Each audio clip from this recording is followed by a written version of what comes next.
Hello, my good friends. I regret very much that I cannot be with you in person. I want to say to you, you're more than lucky. You're very blessed to have a congressperson like Congressman Norcross. He's a warrior. He's a fighter.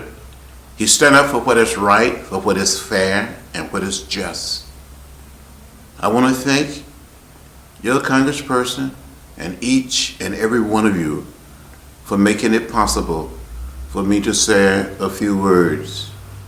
You know what it is to struggle.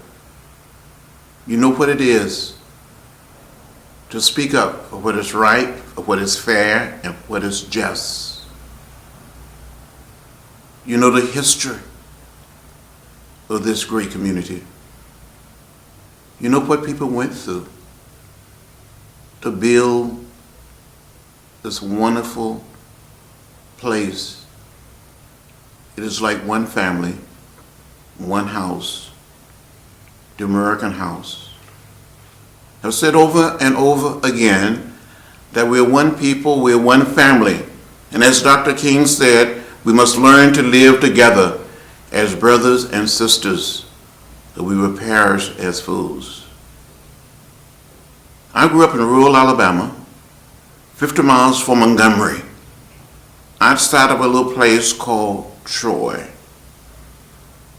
But growing up there, when I was 15 years old, in the 10th grade, I heard of Rosa Parks. I heard of Martin Luther King Jr. In 1957, at the age of 17, I met Rosa Parks. The next year, I met Martin Luther King Jr., and I was deeply inspired to get involved in the civil rights movement. The sit-ins, the freedom rides, to march on Washington. Dr. King leadership changed my life forever. Growing up there in Alabama, I didn't like those signs that said white men, white women, colored women, white waiting, colored waiting. When I asked my mother and my father, they would say, that's the way it is. Don't get in the way, don't get in trouble. Dr. King inspired me to stand up, to speak out.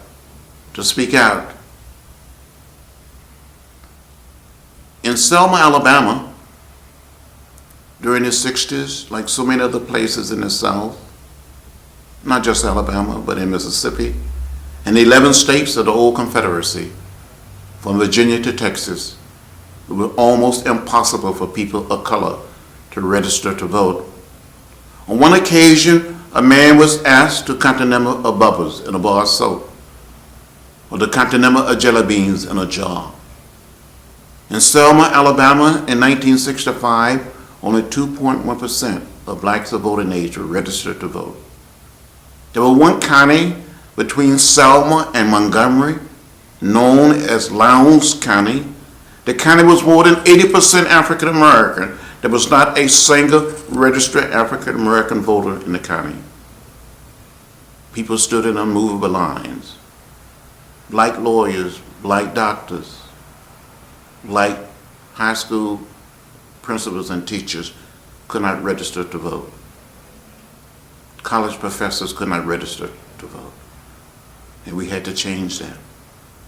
We were arrested, we were jailed, we were beaten. And then after one young man was shot and killed in the same county or town where Mrs. Martin Luther King Jr. was born, Mrs. Andrew Young was born, and Mrs. Rath Abernathy was born and grew up. We made a decision to march from Selma to Montgomery. So on Sunday, March 7, Bloody Sunday, almost 51 years ago, 600 of us lined up in twos and started walking from Selma to Montgomery, crossing the Edmund Pettus Bridge, crossing the Alabama River. We get to the highest point on the bridge. Down below we saw a sea of blue, Alabama state troopers. And we came within hearing distance of the state troopers. The major said, "This is an unlawful march. Will not be allowed to continue. I give you 3 minutes to disperse and return to your homes or to your church." A young man from Dr. King's organization walking beside me said, "Major, give us a moment to pray." And the trooper major said, "Troopers, advance." We saw these men putting on their gas masks. They came toward us, beating us with nightsticks, trampling us with horses, and releasing their tear gas. I was hit in the head by a state trooper with a nightstick. My legs went from under me. I had a concussion at the bridge. I thought I was going to die. But somehow, in some way, we made it back to this little church. And the audience asked me to say something. And I stood up and said, "I don't understand it, how President Johnson can send troops to Vietnam and not troops to Selma, Alabama, to protect people who only desire to register to vote." I was admitted to the local hospital. There's 16 other people who have been hurt. That Sunday became known as Bloody Sunday. Dr. King came to Selma.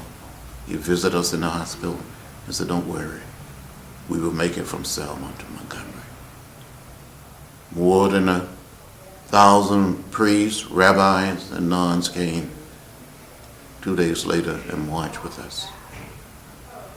Then 2 weeks later, more than 25,000 people walked from Selma to Montgomery. President Lyndon Johnson came before the Congress and introduced the Voting Rights Act. The Congress debated the act, passed it. On August 6, 1965, President Lyndon Johnson signed it into law. So I said to you, Selma tell the story of our struggle for the right to vote.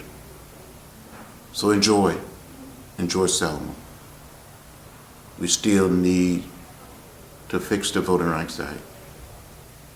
We still need to get out and vote, and the Congress need to make it easy and simple for every person to participate in the democratic process. And it doesn't matter whether we're black or white, Latino, Asian American, or Native American. We must understand that the vote is precious, almost sacred. It is the most powerful, non-violent instrument or tool that we have in a democratic society, and we must use it. Enjoy.